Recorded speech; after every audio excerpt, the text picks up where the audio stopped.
सो हाय beautiful souls, hope आप सभी amazing हैं। अगर आपके डीएम, आपके ट्विन फ्लेम आपको इमोशंस अपने एक्सप्रेस नहीं करते हैं या उनके इमोशंस नहीं बचे हैं, तो आपको क्या करना चाहिए? इस स्थिति को सुधारा जा सकता है कि नहीं?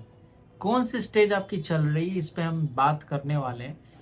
आपके काउंटर पार्ट अगर इस दुनिया में नहीं भी हैं तो भी वीडियो बहुत इंपॉर्टेंट है, क्योंकि उनके इमोशंस या उनकी लाइफ आपसे अगर डिस्कनेक्ट हो गई है किसी भी रूप से, तो एक डिवाइन फेमिनिन को या डिवाइन मस्कुलिन को क्या करना चाहिए। वीडियो को स्टार्ट करते हैं। अगर आप इस चैनल पर नए हैं, मुझे पहली बार देख रहे हैं, चैनल को सब्सक्राइब के साथ बेल आइकन अवश्य ही क्लिक कर लें। सो दोस्तों, आज हम जिस विषय पे बात करने वाले हैं वो है divine masculine and divine feminine. इन दोनों में से कोई भी अगर इमोशंस को अपने एक्सप्रेस नहीं करता है, अभिव्यक्त नहीं करता है, ये नहीं दिखाता है वो उनसे कितना प्रेम करते हैं, या फीलिंग एक्सप्रेस नहीं होती, या फीलिंग बसती ही नहीं है, या इस 3D प्लेन पे, इस भौतिक संसार में वो नहीं रहते हैं, तो ये डिवाइन फेमिनिन को या डिवाइन मस्कुलिन को क्या करना चाहिए, ये बहुत इंपॉर्टेंट। दोस्तों, आपका रिलेशनशिप बहुत अच्छा चल रहा था, सब कुछ बेहतर चल रहा था, एवरीथिंग इज ओके, आपको लग रहा था किसी व्यक्ति के साथ आपका ट्विन फ्लेम रिलेशन है, आपका पास्ट लाइफ रिलेशन है, वो बहुत स्ट्रॉन्ग कनेक्शन है, और सडनली डार्क नाइट आती है या लाइफ में ऐसी स्थितियां, परिस्थितियां पैदा होती हैं जब वो इमोशंस एक्सप्रेस करना बंद कर देते हैं, फीलिंग्स को शो नहीं करते हैं, या इमोशनली आपको ब्लॉक कर देते हैं, या खुद भी किसी परिस्थितियों के कारण इस दुनिया में नहीं रहते हैं। तो ऐसा दो कारण हो सकते हैं, दो लेसन्स आपको सीखने हैं। इस चीज को ठीक अगर कर सकते हैं तो आप इन्हीं माध्यम के थ्रू कर सकते हैं। पहला माध्यम है अपने हार्ट चक्र को ओपन करना।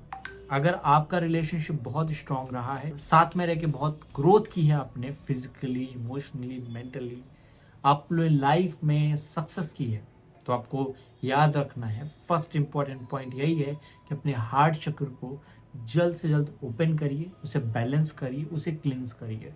बिकॉज अगर हार्ट चक्र में अभी भी आपको हैवीनेस लगता है, ब्लॉकेजेस लगते हैं, या किसी भी तरीके से आप ध्यान या इनर वर्क में जाते हैं तो आपको यहाँ पे पेन फील होता है, तो सडनली अभी भी आपको हार्ट चक्र में ब्लॉकेजेस है, उसको क्लींस करने की, फील करने की जरूरत है भाई। पहला पॉइंट ये, जैसे आप ये करते हैं तो आपका काउंटर पार्ट आपके आसपास नजर आने लगते हैं, आपके इमोशन से दोबारा कनेक्ट होने लगते हैं। दूसरा इंपॉर्टेंट पॉइंट है, किस वजह से ये हुआ है उसका कारण समझिए, कि जब भी आप सेल्फ लव नहीं करते हैं या खुद को आप प्रेम नहीं करते हैं तो आपके काउंटर पार्ट कहीं भी नजर नहीं आएंगे, 3D प्लेन पे तो कभी नहीं नजर आएंगे, क्योंकि वो ये चाहते हैं कि आप खुद से प्यार करें। उनका हायर सेल्फ भी आपको बार बार ये गाइड करेगा कि आप खुद से प्यार करें। खुद से प्यार का मतलब ये नहीं है कि अपनी चीजों को अच्छा करना, दिन में 10 बार बोलना कि मैं खुद से प्यार करता हूँ, ऐसा नहीं है। खुद से प्यार करने का मतलब ये भी है कि अपनी बॉडी के लिए आप अच्छे से वर्कआउट कर रहे हैं, अपनी बॉडी के लिए आप योगा कर रहे हैं, अपनी सोल के लिए आप क्या कर रहे हैं? क्या आप ध्यान कर रहे हैं? क्या कॉन्टिन्यूटी से आप अपने आप को एक इनर वर्क की ओर ले जा पाते हैं? आप क्या एवरी टाइम एक बैलेंस रह पा रहे हैं? क्या आप अवेयर रह पा रहे हैं कि हम किसी भी चीज को इमोशनली बार बार रिपीटेशन में कर रहे हैं? बहुत सारी डिवाइन फेमिनिन किसी एक इमोशन को पकड़ के बार बार रिपीटेशन में जाती हैं, फिर मूवी देख रही हैं, कॉन्टिन्यू उस मूवी को रिपीट कर रही हैं। बहुत ज़्यादा लोग ऐसा करते हैं। तो इसका मतलब ये नहीं आपका हार्ट चक्र, आपके इमोशंस हील हो रहे हैं। इमोशंस को फील करने का मतलब ये नहीं है कि आप बहुत ज़्यादा हील हो गए। इमोशंस का फील करने का मतलब ये है कि आपके अंदर सेंसिटिविटी ज़्यादा है। इंडिया में तो बहुत ज़्यादा, कई बार हम अपनी इमोशंस को शेयर नहीं करते हैं, बहुत बार एक्सप्रेस नहीं करते हैं, और यही कारण बनता है इमोशनल ब्लॉकेज का। यही कारण बनता है आप कहीं ना कहीं अपने इमोशंस को ब्लॉक करके उस फेज में फंसे हुए। इसी कारण से आपके डीएम आपको अपने इमोशंस एक्सप्रेस नहीं करते हैं। तीसरा कारण है उनके खुद के कर्मा। अगर उनके कार्मिक कनेक्शंस बहुत बने हुए हैं, और आपके भी अगर कार्मिक कनेक्शन बने हुए हैं, आपने फील किया हो उनके लाइफ में अगर कोई थर्ड पार्टी आ गया, उनके लाइफ में अगर कोई पर्सन आ गया, कोई कार्मिक कनेक्शन उनके लाइफ में इंपॉर्टेंट है, तो वो कार्मिक कनेक्शन को क्लींस करना इंपॉर्टेंट है। और ऐसा नहीं है, बहुत बार यहाँ पे मेरे पास सुनने में आता है, जो मैं हॉरोस्कोप एनालिसिस कर रहा होता हूँ, किसी की चार्ट रीडिंग कर रहा होता हूँ, तो किसी पर्सन को बताया जाता है और यही गाइड किया जाता है कि वो व्यक्ति उसके पास गया है, अपने कर्मा क्लींस करने के लिए गया है। ऐसा नहीं होता है, आपको कहीं जाना नहीं है कर्मा क्लींस करने के लिए, वो ऑटोमेटिक आएगा, वो उसके पास भले जाए, लेकिन कहीं ना कहीं वो उससे मेच्योरिटी से, अवेयरनेस से उसको देख लेगा। और एक बार साक्षी भाव से देखने से ही, एक बार ऑब्जर्व करने से ही अंडरस्टैंडिंग डीप डेवलप होगी। आप कर्म मार्ग में हैं, ज्ञान मार्ग में हैं, आप भक्ति मार्ग में हैं, किसी भी स्वरूप में हैं, आप ज़्यादा ईश्वर को मानते हैं या आप ज़्यादा कर्म को करते हैं या फिर ज्ञान से चीज़ों को अंडरस्टैंड करने की कोशिश करें, किसी भी मार्ग से आपको साक्षी भाव हर मार्ग में अपनाना ही पड़ेगा, तभी आप उस कर्मों को क्लिंस कर पाएंगे। अदरवाइज कोई पर्सन किसी के पास जा रहा है, फिजिकली इमोशनली मेंटली कनेक्ट हो रहा है, इसका मतलब ये नहीं कि वो अपना कर्मा क्लिंस करने गया है। ऐसा बहुत ज़्यादा कन्फ्यूज़न है। ऐसा लोग सोचते हैं कि ट्विन फ्लेम जर्नी में ऐसा पेन मिलता ही मिलता है डीएफ को या डीएम को। ऐसा बिल्कुल भी नहीं है, वो कहीं भी नहीं जाने वाले।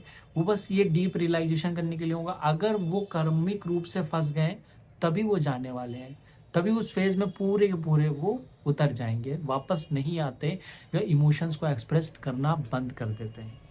चौथा केस है, चौथी चीजों पे आप क्या करना चाहिए, अपने कार्मिक कनेक्शंस को हील करना चाहिए। अपने स्वयं के, आपके जिन लोगों के साथ कार्मिक अटैचमेंट्स बन रहे हैं, इमोशनली बन रहे हो, मेंटली बन रहे हो, मतलब हो सकता है कि आप मेंटली किसी के लिए इमोशंस रखती हो या रखते हो, उस केस में भी आप ये सोचेंगे कि आपके लाइफ में जो भी है वो क्यों नहीं ठीक हो रहा है, लेकिन आप इमोशनली या मेंटली आप उसे ठीक नहीं करें। फिजिकल अटैचमेंट या फिजिकल कनेक्शन हुआ है, पास्ट लाइफ में बॉन्ड हुए हैं, वो भी पर्सन आपकी लाइफ में आता है कि कहीं ना कहीं आप इमोशनली फिजिकली उससे कनेक्टेड हो जाते हैं।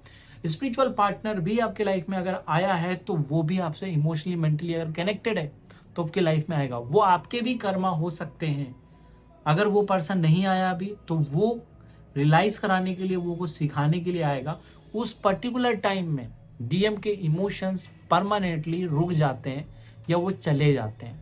अगर वो फिलहाल इस दुनिया में नहीं है, उसका कारण ये भी है कि आपको बहुत अच्छे से सेल्फ लव करना सीखना है, खुद को स्ट्रांग बनाना है, अपनी डिवाइन फेमिनिन और डिवाइन मस्कुलिन दोनों ही ऊर्जाओं को साक्षी भाव में लाना है, एक सम्यक उठाना है।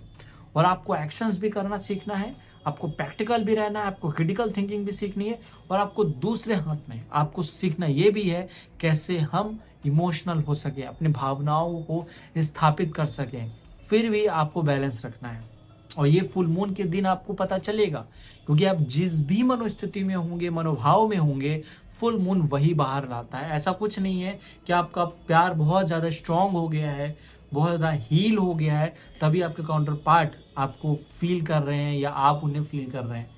आपको फुल मून ये बताता है उस समय अपने भाव भंगिमाओं को, अपने शरीर को, अपने हार्मोन्स को, और चंद्रमा मनसो जातक है, भावनाओं को रिप्रेजेंट करते हैं। तो उस समय ये देखिए व्यक्ति की भावनाएं, मनोस्थिति किस पर्टिकुलर स्थिति में है, किस वाइब्रेशन पे है, उस चार्ट को आप देखिए। और फुल मून के दिन स्पेशली किस पर्टिकुलर भावना से आप गुजर रहे हैं, पूरे दिन में आप कैसे रह रहे हैं, तो वो भावना पे काम करने की जरूरत है। और अनकंडीशनली आप जब हार्ट ओपन करेंगे, ये जो पर्पस है इस जर्नी का वो पूरा होगा। वैसे ही जुड़वा आत्माओं के जीवन में क्रांति घटती है, डीएम अपने इमोशंस एक्सप्रेस करना शुरू कर देते हैं, आपकी लाइफ में वापस एंट्री होती है और आपका यूनियन होता है, मीन्स आप अनकंडीशनल लव को जान पाते हैं। दोस्तों आज की वीडियो यहीं तक रखते हैं, उम्मीद है आपको पसंद आई हो। आप सभी अपने कमेंट नीचे कर सकते हैं, अगली वीडियो जिस टॉपिक पे चाहिए आप मुझे बता सकते हैं। किसी ने ये क्वेश्चन किया था। मिलते हैं नेक्स्ट वीडियो में, अपना ख्याल रखिए, ध्यान रखिए। और लाइव प्रिपरेशन ऐप डाउनलोड कर सकते हैं, जहाँ पे आप फ्री मेडिटेशन कर सकते हो। बहुत सारे कोर्सेज अवेलेबल हैं। नीचे टेलीग्राम का लिंक दिया, वहाँ पे जाके भी क्लिक कर सकते हैं, अदरवाइज प्ले स्टोर से डाउनलोड कर सकते हैं। मिलते हैं, नमस्कार दोस्तों।